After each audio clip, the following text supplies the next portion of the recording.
कार्यक्रम में जुड़ चुके हैं। वीरेंद्र जी, स्वागत आपका। तो पंकज चौधरी अब अध्यक्ष बनाए गए हैं। आप संगठन के स्तर पर क्या बदलाव महसूस कर रहे हैं और उनको अध्यक्ष बनाने के पीछे के राजनीतिक कारण क्या हैं, और पंकज चौधरी क्या परफॉर्म कर पाएंगे? 2024 में जो कुर्मी कम्युनिटी समाजवादी पार्टी की तरफ मूव कर गई थी, क्या वो बीजेपी में वापस लौटेगी? देखिए, एक नारा बीजेपी में बीच बीच में सुनने को मिलता है कि सरकार से बड़ा संगठन है, और ये 9 साल से सरकार है बीजेपी की, उसके बाद ये नारा देना पड़ता है। तो इसका मतलब ये सही है कि संगठन को उतनी तवज्जो नहीं मिल रही है, इसलिए कहना पड़ रहा है कि सरकार से बड़ा संगठन है। अब तवज्जो नहीं मिल रही थी, कार्यकर्ता काम नहीं हो रहा है।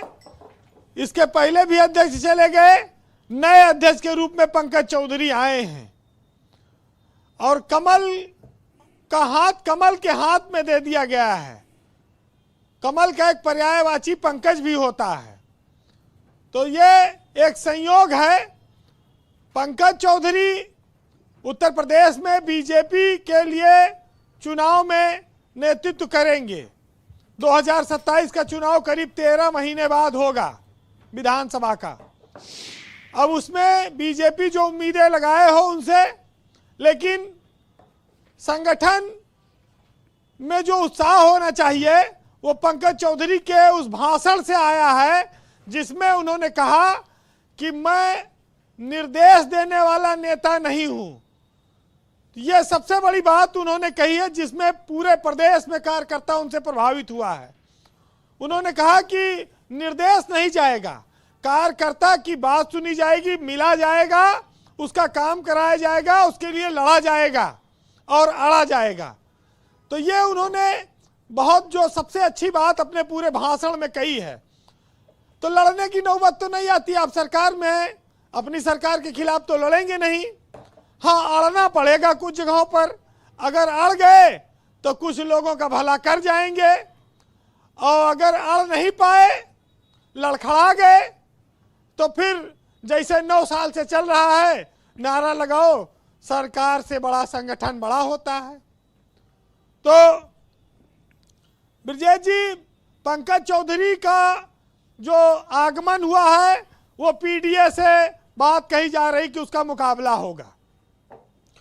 अखिलेश यादव ने, जैसे हम लोग पढ़ते थे क्लास 8 में, तो कहा जाता था ये प्रमेय सिद्ध है। तो पीडीए की जो प्रमेय है वो अखिलेश यादव सिद्ध कर चुके हैं। अब उस प्रमेय को पंकज चौधरी को सिद्ध करना है, उस सवाल का हल निकालना है। कर ले गए तो फिर माना जाएगा कि उन्होंने चमत्कार किया, क्योंकि ओबीसी वोट खाली कुर्मी वोट पर एक न जाइए। ओबीसी वोट, दलित वोट, वो दोनों काफी खिसका बीजेपी से लोकसभा के चुनाव में, और वो समाजवादी पार्टी की ओर गया।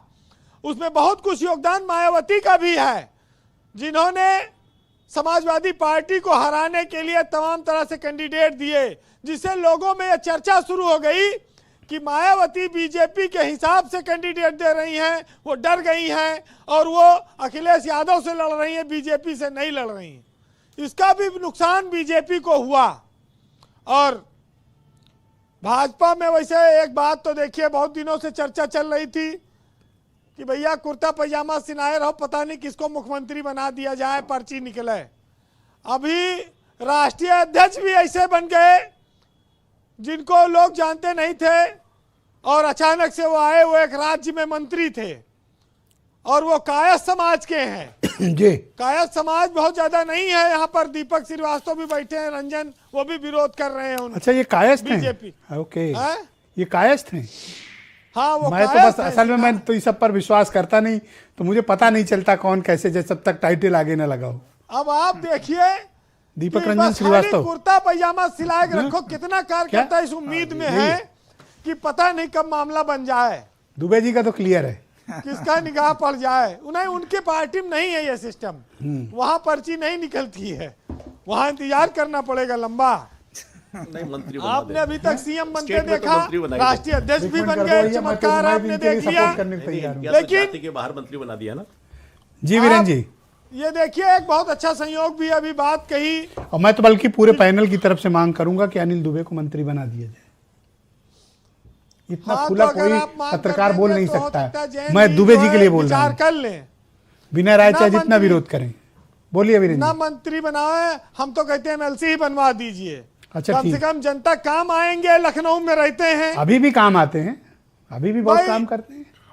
जब एक जिले आज लोग से परेशान होंगे कैसे मुख्यमंत्री और प्रदेश अध्यक्ष बन सकता है एक मंडल से, उल्टा मामला। तो लखनऊ से एक और मंत्री क्यों नहीं बन सकते? बन जाएं। जी। वैसे चौधरी सर नेम जो उनके आगे लगा है वो थोड़ा कंफ्यूजन पैदा करता है। जो पढ़े लिखे लोग हैं, होशियार लोग हैं, वो तो जान जाते अरे हैं चलो वीरेंद्र जी, भाई हम लोग दुबे जी ये- के लिए पैरवी कर रहे हैं, संजय भाई के लिए बाद में कर लेंगे। अच्छा, ये बताइए आप कि बीजेपी के प्रवक्ता संजय चौधरी भी बैठे हैं और बीजेपी के प्रदेश अध्यक्ष पंकज चौधरी हो गए हैं, जी। और भी जो पहले अध्यक्ष थे वो भी भूपेन्द्र चौधरी थे। ये चौधरियों का समय लोगों सही चल रहा ने है। भाज- अब मैं तो दुबे जी से कहूंगा नाम के आगे लगा लो चौधरी अनिल दुबे। हाँ, अनिल चौधरी लगा ले, जल्दी हो नहीं, जाएगा। चौधरी पहले लगा ले, लेकिन ये दुबे क्यों चौधरी हटाएंगे लोगों भाई? ने बीजेपी पे कब्जा कर लोग नहीं लिया। हटाने देंगे दुबे ने। जी जी। जी वैसे एक चीज जान लीजिए, जी। इस देश में कोई फर्क नहीं पड़ता है कि चाहे राजा कौरव होंगे या पांडव होंगे, क्योंकि जनता हमेशा से द्रौपदी की तरह रही है। कौरव राजा हुए तो चीरहरण होगा और पांडव राजा हुए तो फिर जुए में हार दी जाएगी। ये इस देश की जनता के लिए एक लाइन में बात समझिएगा। लेकिन बीजेपी खोज के लाने में माहिर है और उसने दिखाया और चौंकाया कि हम कैसे लोगों को भी लाकर सीट्स पर बैठा सकते हैं। इस बात पर कार्यकर्ताओं को काफी गर्व भी होता है, अभिमान भी होता है। लेकिन जो सीनियर नेता और कार्यकर्ता हैं वो थोड़ा से असहज भी होते हैं कि भैया ये कल तक हमारे आगे यहाँ गेट खोलते थे, फूल माला लाते थे, अब हमें इनके ऊपर फूल माला डाले पड़े, जी। अब इनके यहाँ लाइन लगाना पड़ेगा, नंबर मांगना पड़ेगा। बड़ी उल्टी व्यवस्था हो जाती है कई बार। लेकिन किस्मत का खेल कहिए आप इसको, मैं राजनीति का नहीं किस्मत का खेल कहूंगा कि कुर्सी जो है वो बड़ी कहते हैं उसका चरित्र ऐसा होता है कि घूम जाते हैं लोग बैठने के बाद। अखिलेश यादव ने पीडीए में जिस समझदारी से टिकट दिए वो उसका फायदा लोकसभा चुनाव में उन्हें मिला। हालांकि मुलायम सिंह के जमाने में बेनी प्रसाद वर्मा कुर्मियों के एक बहुत बड़े नेता हुआ करते थे पूरे प्रदेश में, लेकिन उसके बाद इलाकाई छत्र बहुत आए। बीजेपी भी उस फार्मूले पर आना चाहती है, उसमें वो कितना कामयाब होगी ये कहा नहीं जा सकता। जी वीरेंद्र जी। लेकिन इतना जरूर है कि ओबीसी की राजनीति इस प्रदेश में चल रही है और पीडीए की काट को ढूंढने में भाजपा लगी हुई है।